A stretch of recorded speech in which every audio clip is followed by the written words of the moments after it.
Bismillahirrahmanirrahim. Assalamualaikum warahmatullahi wabarakatuh. Alhamdulillah wassalatu wassalamu ala Rasulillah amma ba'du. Para sahabat sekalian, selamat datang kami ucapkan di channel Saung Pak RW. Selamat berjumpa dan salam kenal dari saya Syarif Hidayatullah. Pada kesempatan kali ini saya diminta oleh Mas Ain untuk mengisi kajian atau pelajaran tentang tata bahasa Arab atau bahasa Al-Quran. Beberapa waktu yang lalu dia memberitahukan kepada saya karenanya ada grup WhatsApp yang selama ini sudah melakukan kajian tentang studi Al-Quran dan ada permintaan untuk pendalamannya adalah salah satunya lewat kajian bahasa Al-Quran. Nah, insya Allah lewat forum ini saya akan menyampaikan kajian tentang pembelajaran ya bahasa Arab atau bahasa Al-Quran yang mudah-mudahan bisa menjadi alat ya, bisa menambah wawasan kita semua untuk mempermudah dalam memahami Al-Quran.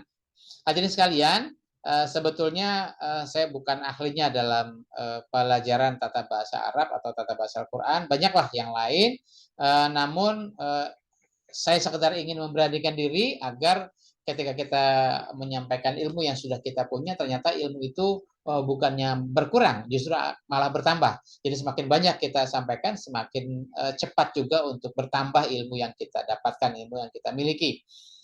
Hadirin sekalian, pada kesempatan ini di perjumpaan awal ya mungkin saya akan menyampaikan materi yang paling dasar lah ya dari pembelajaran bahasa Al-Quran atau bahasa Arab.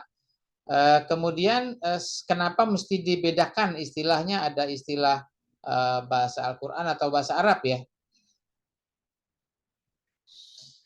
Nah hadirin sekalian, memang kalau bahasa Al-Quran dan bahasa Arab mungkin sebagian orang menyatakan sama, tapi ada juga sebagian yang menyatakan berbeda. Namun bahasa Al-Quran dan bahasa Arab memang ada persamaannya, banyak persamaannya, dan ada juga perbedaan ya. Sehingga memang bahasa Al-Quran dan bahasa Arab itu dikatakan bahasa yang serumpun ya. Banyak persamaan, namun ada juga satu dua yang berbeda ya. Nah, khusus untuk materi pada forum ini, kita akan fokus membahas tentang teori tata bahasa Al-Quran ya, yang biasanya oleh umum masyarakat dikenal dengan istilah nahu dan sorof ya, nahu dan sorof. Tapi untuk yang kali ini saya balik ya menjadi sorof dan nahu, tapi itu hanya sekedar pengucapan saja ya, karena nanti sorof itu mempelajari teori kata, nahu itu mempelajari teori kalimat. Biasanya kita mempelajari kata dulu, baru mempelajari kalimat ya. Hadirin sekalian, pada materi-materi yang akan kita sampaikan nanti, mungkin durasinya tidak terlalu lama, mungkin sekitar kurang lebih 10 menit lah ya.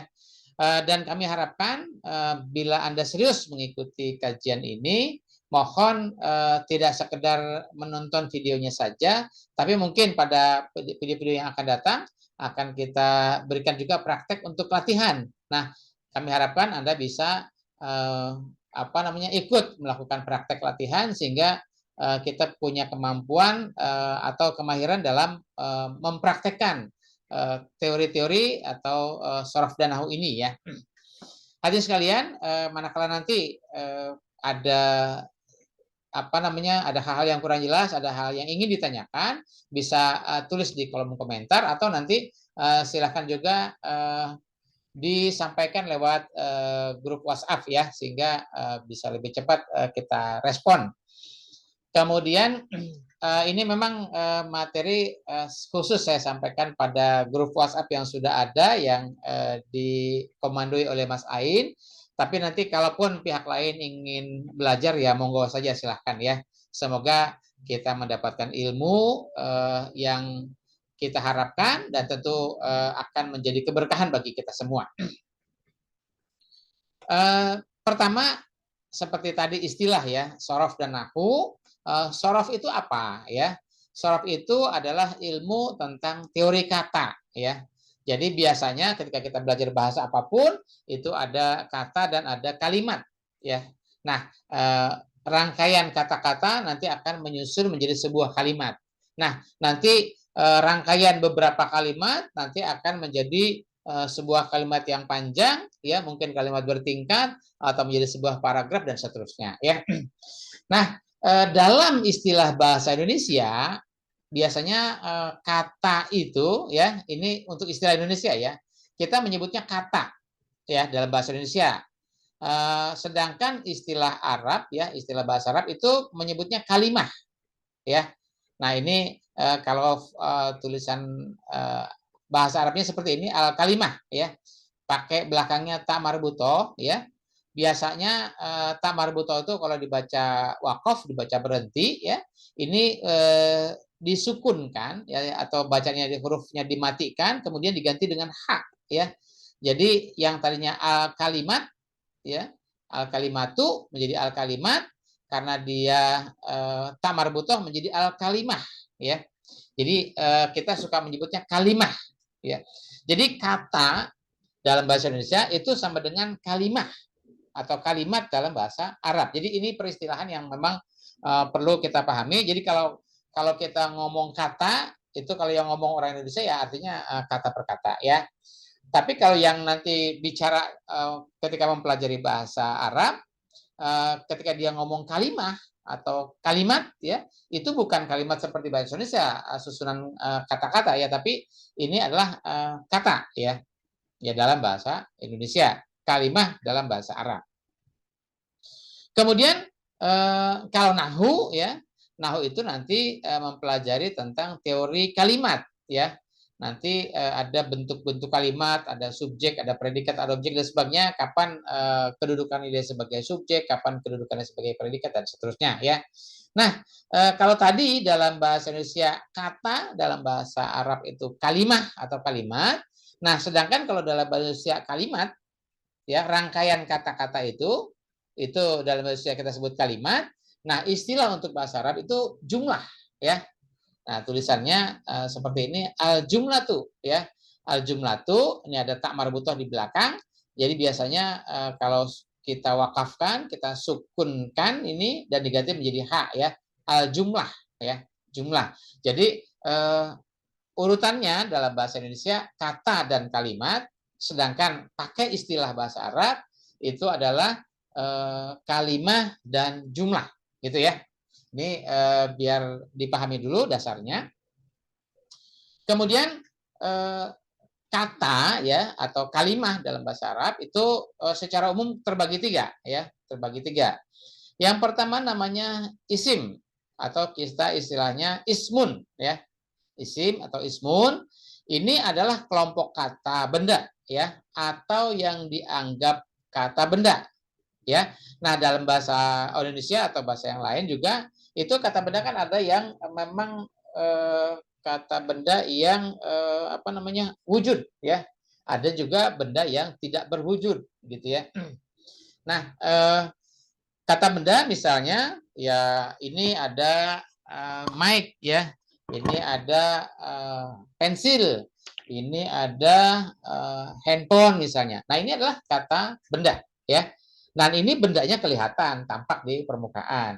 Tapi ada juga benda-benda yang tidak tampak, ya, atau ibaratnya benda-benda yang dia tergolong kata benda, tapi bendanya nggak kelihatan. Misalnya apa? Misalnya kebaikan, gitu kan?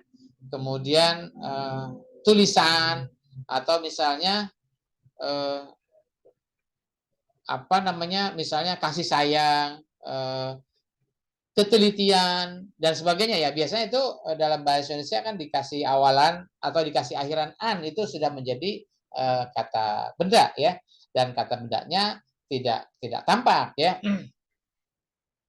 Nah, kemudian kelompok yang kedua adalah fi'il, ya, atau fi'lun, ya. Fi'il atau fi'lun itu adalah kelompok kata kerja, ya, atau yang dianggap kata kerja, ya.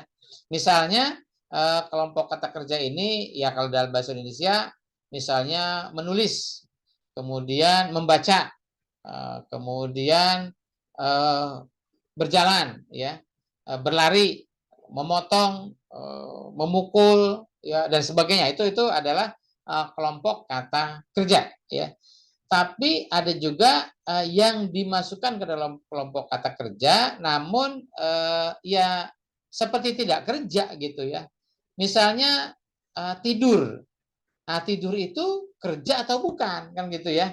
Nah, ternyata tidur itu juga adalah pekerjaan ya. Nah, sehingga dia dimasukkan ke dalam kelompok kata kerja ya.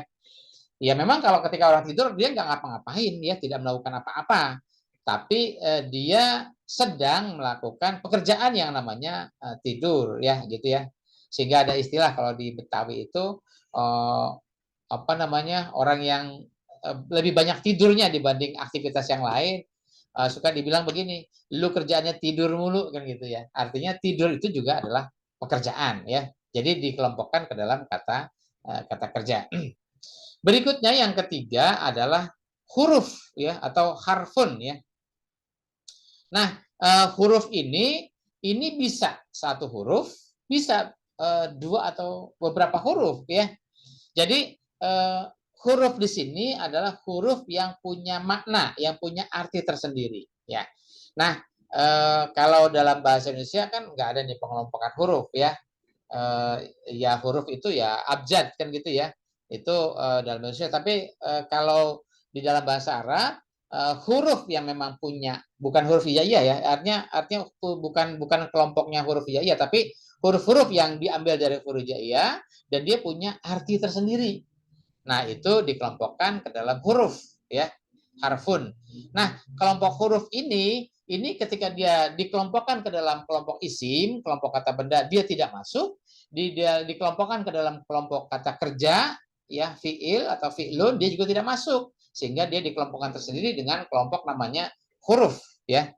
Jadi misalnya kalau kita baca bi ismillah, bi itu satu huruf dan itu ada artinya ya. Kita suka menerjemahkan dengan nama Allah kan gitu ya. Nah, bi itu ada artinya. Nah, yang ada artinya itu masuk ke dalam kelompok huruf ya. Kalau tidak ada artinya ya enggak kan gitu ya. Misalnya apa? Misalnya huruf to gitu ya. Nah, ini kayaknya nggak ada artinya nih ya. Itu bukan kelompok huruf yang dimaksud di sini. Tapi kalau misalnya a gitu kan. A itu ada artinya nanti apakah gitu ya. Kemudian li misalnya lam atau li gitu kan. Itu bisa berarti bagi ya atau untuk. Nah, itu ada artinya. Nah, itu kalau yang ada artinya itu masuk ke dalam kelompok huruf. Atau misalnya dia dua huruf. Misalnya ila ya. Atau fi itu pakai ya, fa dengan ya, fi itu pakai ya. Nah, itu ada artinya. Nah, ketika dia ada artinya, satu huruf atau beberapa huruf yang ada artinya, dia dikelompokkan ke dalam huruf yang punya arti ya, yang punya makna.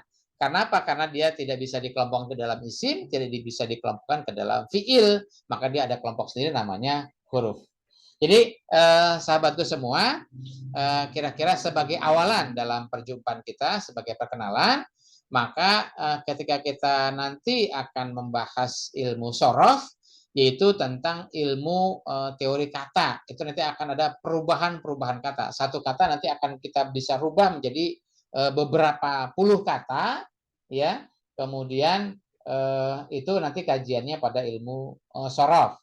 Kemudian ilmu nahu itu nanti tentang bagaimana merangkai kalimat atau membaca sebuah kalimat atau dalam bahasa Arabnya jumlah ya. Dan kita memahami mana subjeknya, mana predikatnya, mana objeknya ya, atau istilahnya mana mubtada, mana khabar dan seterusnya ya. Kemudian huruf ya nanti kita pahami apa namanya dari pembagian kata tadi ada isim, ada fiil, ada huruf. Isim itu kelompok kata benda, kemudian fiil kelompok kata kerja, dan huruf adalah kelompok yang tidak bisa digolongkan ke dalam kata kerja dan kata benda, tapi dia punya arti sendiri.